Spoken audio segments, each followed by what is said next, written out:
Joining us now to debate this is royal journalist Emily Andrews, who says a pledge will unify the country, and actor and filmmaker Femi Nylander, who says it's wrong to pledge allegiance to an unelected figurehead. Good morning to both of you. Thanks for coming in to debate this morning. So, Emily, let's start off with you. I mean, do you think it's a nice way to include everybody, to make sure that, you know, people up and down the country, the millions watching, will feel like they're a part of it? I do, actually. And this isn't archaic. Actually, it's very innovative of King Charles. It's the first time it's ever been done. This used to be the homage of the peers. If you go back 500 years, obviously, to become a king and queen, sometimes you had to chop off people's heads. And so the whole point of coronation was to make sure the right person was on the throne and was crowned. So this used to be the homage of the peers, the aristocracy. Charles has said, I don't want that. So for the first time, he's inviting people, both in the Abbey and around the world, to recognise him and to take part. Yes, the wording is a little bit old-fashioned, but because it was, you know, it's a tradition centuries old, and it is what the peers would have said. But the key thing here is all who so desire. You don't have to do it.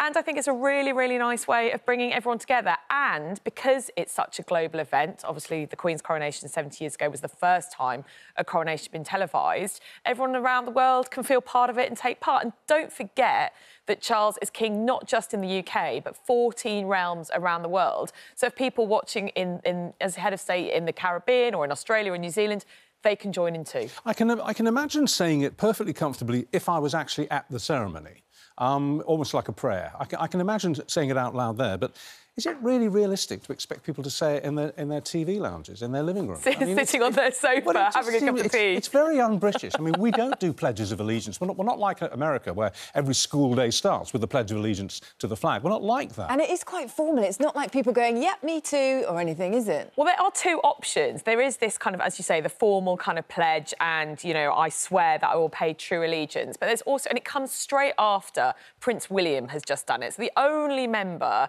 that the only vestige of the aristocracy who will pay allegiance in the Abbey is actually Prince William. He will kneel in front of his father and effectively take the role of Prince Philip, and he will swear to his father that he will be his liege man in life and limb, the role that Prince Philip did with Queen Elizabeth. So straight after this, then the Archbishop of Canterbury will invite people to do it. If they don't want to, they don't have to, as you say, sitting in your sitting room. But there's another opportunity when the Archbishop of Canterbury says, God save the King, long live King Charles, and people can say it then. Two chances to join in. Femi, what do you make of this? Emily there is saying, actually, you know, it's innovative and it's a way of including everybody. Well, I think, as you mentioned, the fact that it's also expected, and Lambeth Palace did say in their statement that all around the world, meaning in the various Commonwealth realms, that for me was the funniest bit. The idea of Australians sat around the barbecue at 4 a.m. Yeah, great geezers that King Charles pledged my allegiance 100%. Kingston's in Jamaica. Big man Charles, I pledge my obedience to you and all your brethren, all your progeny, all your descendants in perpetuity. It's not going to happen. No. I mean, we've seen even 17% in the poll you did of people in the UK said they're going to do it here. So the idea that they're going to do it elsewhere. So should we just reflect that? So we've asked you on our Twitter poll this morning, will you pledge allegiance to King Charles during the coronation?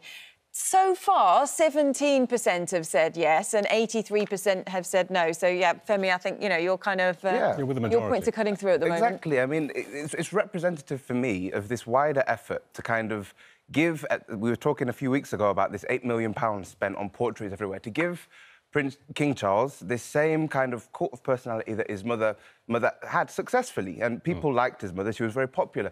King Charles, they've seen the videos of him storming out of a room because a pen exploded. They've heard the stories of him having a butler pick a piece of paper out of a waste basket for him. They remember the messy divorce, and if they don't remember it because they're too young, they've seen The Crown. He's not as popular as his mother, and at the end of the day, this £250 million halava that we've got going on in the middle of a cost of living crisis and rising inflation is representative of a threat to the monarchy, which is something they haven't seen in many, many, many years, best part of 100 years, the possibility of a monarch who isn't that popular. Well, let's just come back to the pledge itself.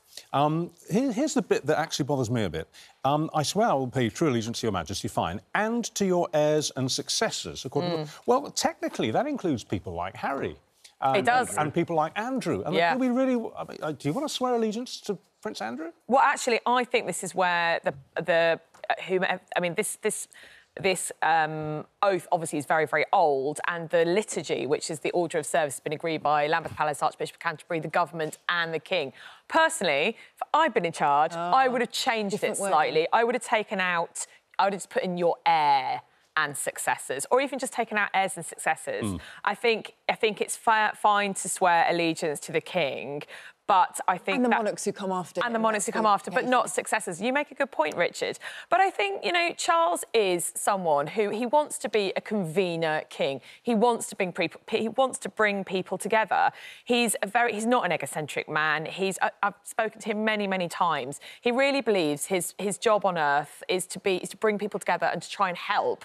I thought it's been so interesting since he's become king. You know, you might have thought he might have stopped doing all the walkabouts, you know, and sometimes those impromptu walkabouts that we saw after the Queen died. He gets a real energy from the crowd and from the people that he meets. And I think he would just really want the coronation not to be just about him. It's not about him as a man. It's about him. It's about the monarchy as an institution, yeah, of course, Femi. But it's also about us as a country. It's trying to bring us all together after we've had quite a kind of tricky time the past couple of years with, you know, Brexit and COVID and the political turmoil. And what are your instincts about Saturday, about the atmosphere around Saturday? Because at the moment there's quite a lot of cynicism out there, particularly in the British media, saying that this is going to be a bit of a damp squib. There isn't this head of steam of enthusiasm behind the coronation on Saturday.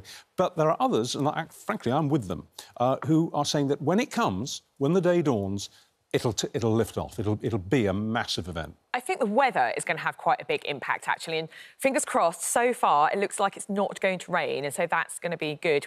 Us Brits, we do love a little bit of weather chat. I think if it stays dry, and I think when it actually with the pomp and the ceremony, with the magnificence, the processions, the robes, it is what we Brits do best. It's what we Brits do best. Pomp, circumstance, pageantry. I wonder if you're going to be overtaken by events a bit on Saturday. Well, I wonder if even you... Swept up in the you. excitement, Femi. Come on. Are you going to a street party? I wasn't swept up in the excitement at the Jubilee. Will you be marking it at all, though? I'm probably going to be doing other things, because for me, the monarchy doesn't necessarily... I mean, for me personally, the monarchy doesn't represent the same thing as it does for a lot of British people. It might represent links to the history of the slave trade. It might represent links to the colonisation of Africa. It might represent a class system, which is obviously linked to the idea of pomp and ceremony and excessive spending and all of this, that and the rest, because it's not necessarily what all British people do best. A lot of British people,